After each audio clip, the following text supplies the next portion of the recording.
Hello and welcome. Janet Beckers here with your wonderful Web TV tip of the week, and today I'm answering a question from one of the members of our community, Alexina. Alexina's asked, how do I automate my business? Whoa, big question, Alexina. It's a big question because there's so many moving parts, isn't there? And a lot of times people, when they ask this question, they're thinking about the software. What software do I need to use? But let's take it back a step. Before you can even think about what's the software that I need and what is the best one to match my business, you have to take the time to really look at the way that you run your business.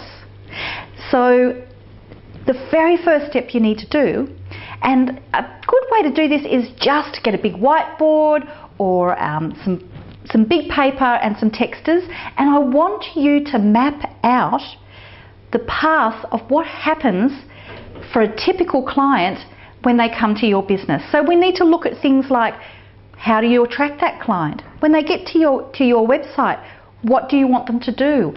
When they join your mailing list, what happens next? What would happen, if they were to contact you to get on the telephone, or however it is that you communicate directly with them in order to make a sale?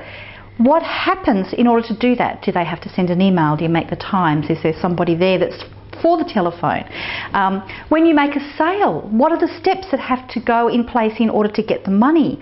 Once you've taken the money, what are the steps that have to happen in order for you to be able to deliver what people have paid for, whether it's a product or whether it's a service?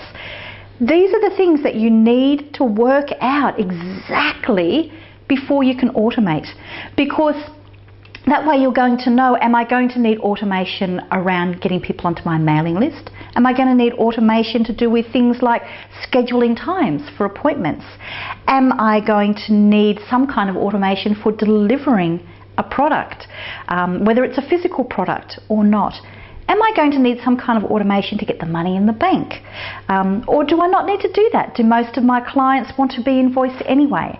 So you can see it's going to be different for every business, but the number one thing you have to do is totally map out the path that a client will take from first hearing about you to being absolutely overwhelmed with a fantastic service that they have had and become a repeat client. That's how you automate your business. Start there, and then you can worry about the software later. And that can be other videos that I've got here where I share different ideas on different software that you can use. So hopefully that will answer your question to start with. If not, just answer this, leave some questions down below. I'd love to hear from everybody that's watching this as well. What is some tips that you've got on automating your business? Have you done this whole thing of mapping a lovely flow of how does a client actually interact with you in your business? Have you done this? Have you got some questions on it? Just share them down below, and I'd love to hear from you. Bye.